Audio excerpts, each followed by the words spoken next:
Oke, halo semuanya.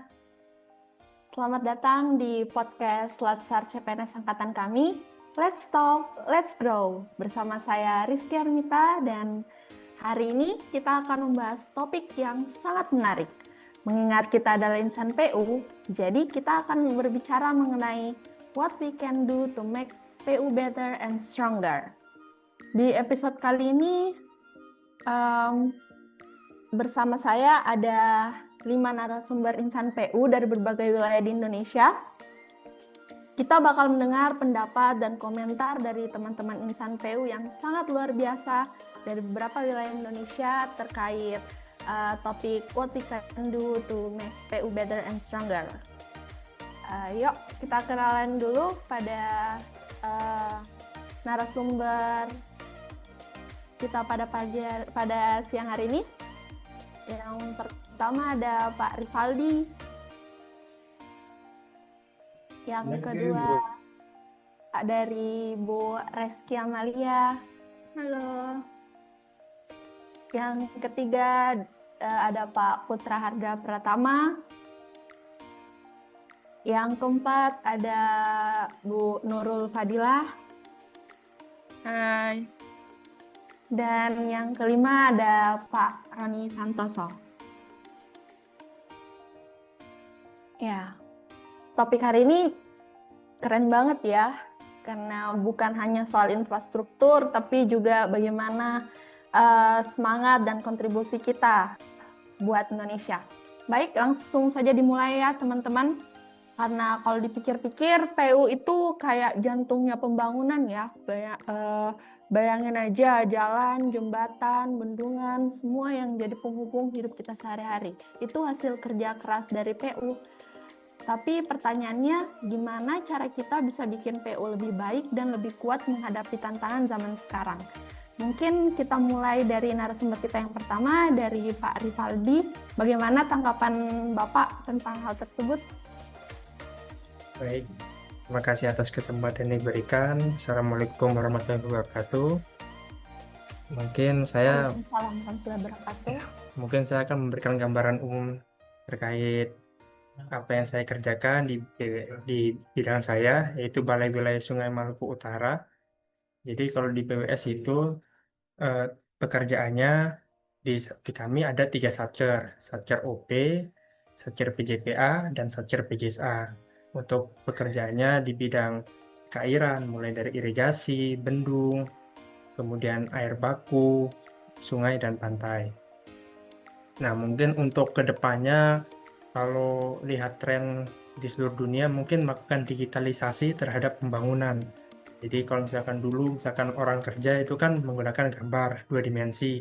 Sekarang untuk membuat pekerjaan lebih gampang dibuat menggunakan istilahnya namanya BIM, Building Information Modeling. Jadi pekerjaan ditampilkan secara 3 dimensi. Itu saja, Pak. Wah, menarik ya. Jadi lebih ke digitalisasi.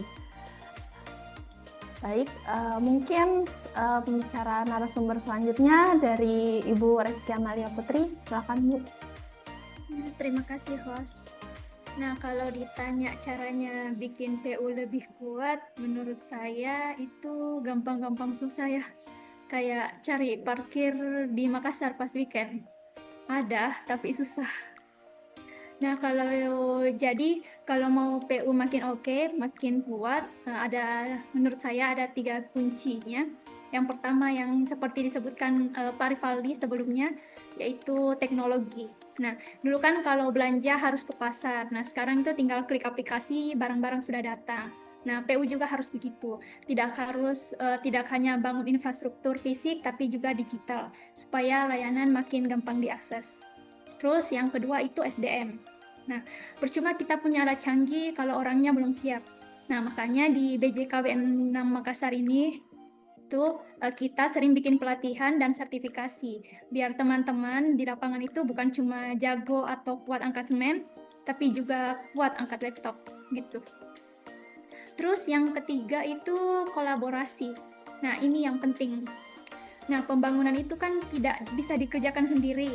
Seperti membangun rumah itu harus kayak bareng-bareng. Kayak ada tukang batunya, ada tukang listriknya, ada tukang catnya. Nah, kalau salah satunya tidak ada itu, rumah tidak akan selesai. Jadi, dengan adanya kolaborasi ini, PU bisa bekerja sama dengan masyarakat, swasta, dan pemerintah daerah biar hasilnya bisa lebih mantap. Jadi intinya kalau kita bisa gabungkan antara teknologi, SDM yang mantap, yang berintegritas, serta berkolaborasi, PU bakal makin keren, makin dipercaya, dan pastinya makin relevan dengan tantangan zaman sekarang. Jadi nggak cuma kuat bangun infrastruktur, tapi juga kuat di hati masyarakat. Terima kasih. Wah, kuat di hati masyarakat ya, Bu Reski, bagus-bagus. Menarik tentang teknologi, sumber daya manusia, dan kolaborasi dari ketiganya ya. Baik, mungkin saya pengen dengar lagi nih narasumber selanjutnya dari Pak Putra Harda. Gimana Pak Terima tanggapannya? kasih Bu Rizky. Saya setuju sama Mbak Rizky yang sebelumnya. Sangat setuju. Saya cuma menambahkan. Ini sedikit sudut pandang. Saya terlibat di PU dari 2016. Kemudian 2022 masuk ke dalam sebagai konsulen individual. Alhamdulillah tahun 2024 terangkat menjadi CPNS. Jadi saya mengamati banyak perubahan di PU. Misalkan di tempat saya. Misalnya saya ingin dari BPDOJK. 2018 dibuat BPDOJK karena sebelumnya banyak fraud, banyak kecurangan yang terjadi di instansi. Makanya sekarang ada dibikin balai tersendiri untuk menangani masalah pengadaan barang dan jasa tersebut. Nah, sekarang maju lebih jauh lagi, sekarang semua sudah serba digital. Mulai dari kita input by data, pengawasan pun by data.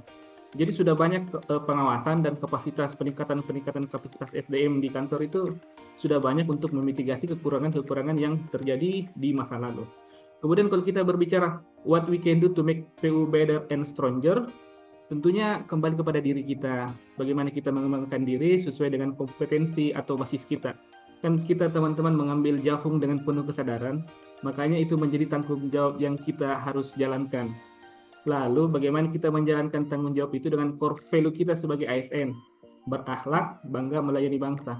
Saya kira hal ini wajib ditekankan untuk dijadikan pedoman selama kita hidup sebagai abdi bangsa.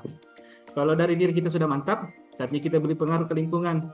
Bagaimana kita memberi pengaruh lingkungan di lingkungan kerja, bagaimana kita bisa prima memberikan pelayanan kepada masyarakat. Terus kita juga harus mendukung konsep-konsep di instansi, karena sudah banyak konsep-konsep di instansi kita yang mengarah ke how to make PU better and stronger. Misalkan penerapan meritokrasi dalam penempatan pejabat-pejabat di ASN. Terus pengawasan dan koreksi dalam instansi juga itu sudah ada fasilitasnya. Bisa kita bagaimana menggunakan fasilitas-fasilitas tersebut sesuai koridornya. Misalkan ada sistem atau ada dalam tanda kutip oknum, itu bisa kita tindak lanjuti dalam koridor tertentu. Jadi menurut saya, mari kita mulai dari diri sendiri, kemudian kita kembangkan ke instansi dan lingkungan kerja. Sadarlah teman-teman, kita di sini karena suatu alasan. Mari kita buat kehadiran kita lebih bermakna to make PU better and stronger. Saya kira itu Ibu. Terima kasih. Terima kasih Bapak. Jadi benar sekali ya, harus dimulai dari diri sendiri dulu, kemudian lingkungan kita, lalu ke instansi kerja kita. Oke, selanjutnya Ibu Nurul Fadilah, bagaimana nih Bu? What we can do to make PU better and stronger? Ya, terima kasih Bu Rizky. Kalau kita berbicara tentang what we can do to make PU better and stronger, tentunya kembali kepada diri sendiri ya, seperti kayak Bapak Putra tadi, bagaimana kita bisa mengembangkan diri sendiri. Sebagai informasi, salah satu tupoksi saya sebagai penata kelola bangunan gedung dan kawasan permukiman di Balai Penataan Bangunan Prasarana dan Kawasan Sulawesi Barat, di mana langkah pertama yang dapat saya lakukan yaitu pentingnya memahami dengan dalam visi, misi, dan tanggung jawab Kementerian Pekerjaan Umum itu sendiri. Dengan pemahaman itu, kita bisa bekerja tidak hanya dengan tangan, tetapi juga dengan hati, mengedepankan kepentingan publik, bukan kepentingan pribadi. Terus yang dapat saya lakukan sesuai dengan tupoksi saya, seperti mendorong inovasi dalam perencanaan dan desain, seperti implementasi prinsip bangunan hijau dan ramah lingkungan. Kedua, dengan meningkatkan pengawasan mutu konstruksi. Ketiga juga bisa mendorong sistem digital yang terintegrasi agar proses perizinan dan pengawasan bangunan menjadi lebih transparan, akuntabel, dan mudah diakses oleh masyarakat. Dan selanjutnya yaitu meningkatkan kompetensi diri dan juga berani menyampaikan ide dan solusi namun tetap menjunjung tinggi etika, tata krama, dan nilai-nilai integritas. Seperti itu, Bu. Ya, bagus. Menarik sekali ya, tetap menjunjung tinggi integritas bagi kita insan PU utamanya. Baik, selanjutnya dari Pak Roni Santoso nih, gimana nih Pak tanggapannya? Ya, baik. Terima kasih atas waktu yang telah diberikan. Mungkin pandangan-pandangan teman-teman semua hampir sama dengan pandangan saya juga. Mungkin ya mirip-mirip lah. Jadi sebagai seorang CPNS, apalagi CPNS di Kementerian Pekerjaan Umum, kita ini adalah generasi penerus yang akan memperkuat peran PU itu sendiri dalam membangun bangsa.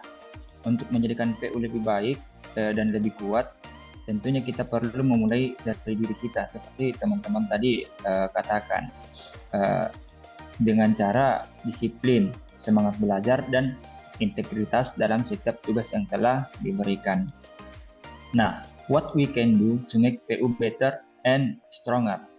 Nah, di sini bagaimana kita berkontribusi apa saja yang perlu kita lakukan atau apa saja yang perlu kita implementasikan sebagai CPNS ini. Nah, ada beberapa hal yang perlu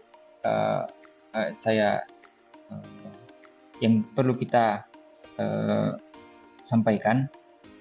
Ada 4. Yang pertama, kita perlu menumbuhkan semangat inovasi seperti tadi Ibu Reski Amalia, pemanfaatan teknologi, sistem digital, dan ide-ide kreatif yang membuat pelayanan semakin cepat, transparan, dan akuntabel. Nah, selanjutnya itu ada memperkuat kerjasama dan kolaborasi. PU kuat lahir dari sinergi antar pusat maupun daerah, antara pimpinan dan staf, serta antara pemerintah dan masyarakat. Dengan komunikasi yang terbuka dan dukungan timbal balik, tantangan dapat berubah menjadi peluang. Kemudian yang ketiga, menjunjung tinggi integritas dan profesionalisme. Sebagai CASN atau CPNS, kita wajib menjaga kepercayaan masyarakat dengan jujur, adil, dan penuh tanggung jawab.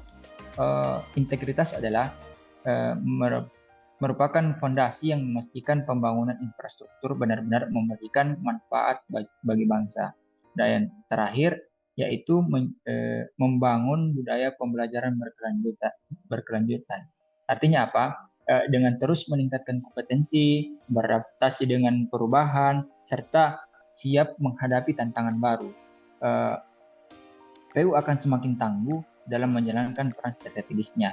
Jadi singkatnya, PU yang lebih baik dan lebih kuat lahir dari inovasi, kolaborasi, integritas, dan pembelajaran berkelanjutan yang digerakkan oleh dedikasi setiap insan yang ada di dalamnya. Mungkin begitu.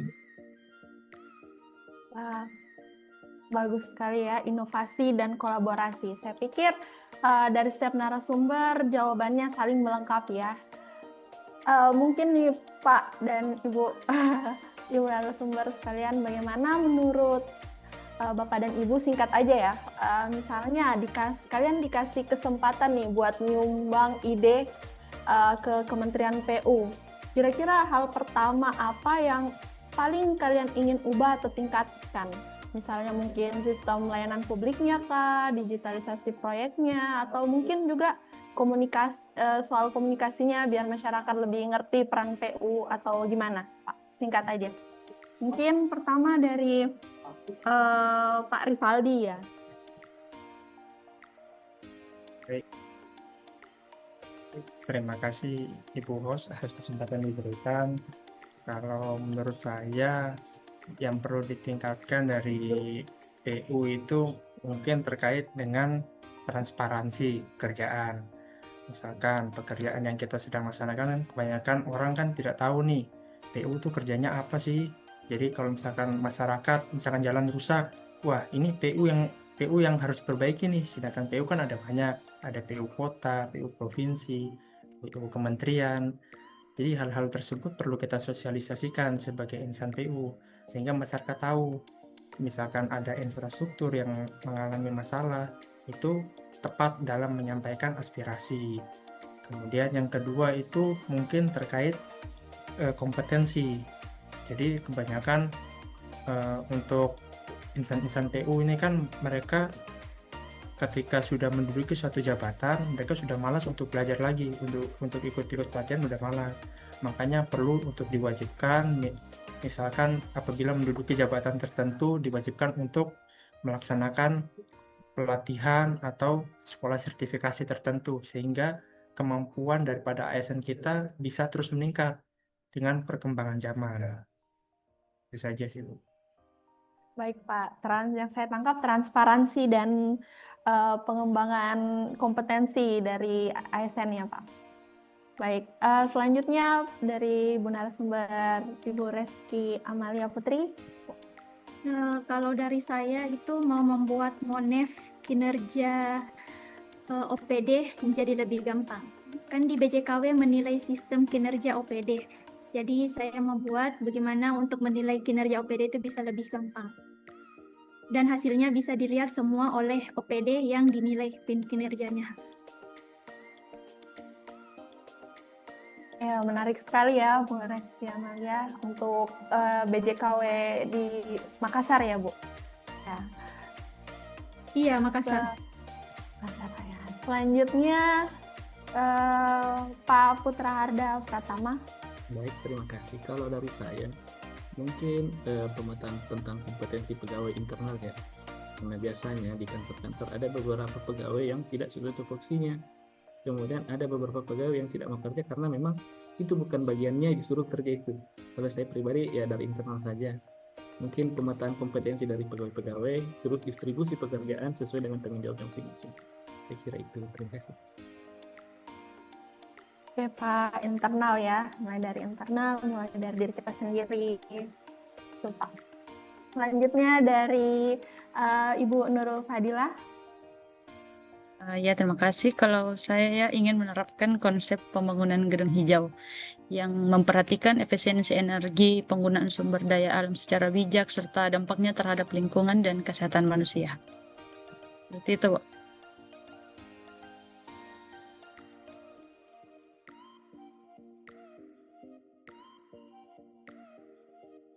Oke, sorry tadi termute. Konsep pembangunan gedung hijau ya Bu, sesuai dengan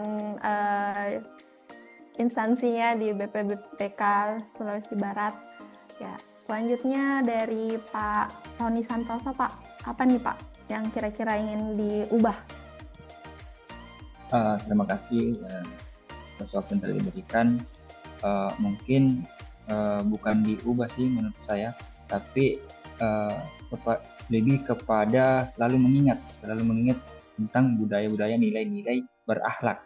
Nah, nilai-nilai berakhlak di lingkup ASN itu merupakan pedoman perilaku dan budaya kerja ASN. Tentunya yang bertujuan untuk meningkatkan pelayanan publik, profesionalisme dan integritas. Jadi itu hal yang sangat penting bagi ASN untuk menerapkan nilai-nilai berakhlak. Mungkin itu. Baik Pak, Bu. Bagus sekali ya semua jawaban dan tanggapan-tanggapan dari Bapak Ibu narasumber kita pada pagi hari ini. Oke teman-teman, kita udah ngobrol panjang lebar nih tentang what we can do to make PU better and stronger. Mulai dari inovasi teknologi, penguatan SDM, transparansi, sampai sustainability. Intinya seperti dikatakan dari para narasumber tadi, dimulai dari diri sendiri ya, bagaimana cara mendisiplinkan diri, menjaga integritas, dan selalu menjunjung tinggi core values berakhlak. Hingga semua hal-hal yang dapat membuat instansi kita Kementerian PU ini menjadi lebih baik dan lebih kuat. Kalau PU makin kuat, Indonesia pasti juga makin maju. Karena infrastruktur adalah fondasi pembangunan bangsa. Terima kasih buat kalian yang udah dengerin sampai akhir. Saya tutup podcast hari ini dengan sebuah pantun. Mohon cakepnya ya Bapak Ibu. Jembatan megah tegak berdiri. Cakep. Cakep. Hasil karya insan negeri. Cakep. Cakep. Podcast berakhir sampai di sini. Semoga PU makin kuat setiap hari. Sampai ketemu lagi. Mantap. Better PU, Stronger Indonesia. Bye-bye. Makasih Mbak. Terima kasih. Terima kasih Mbak.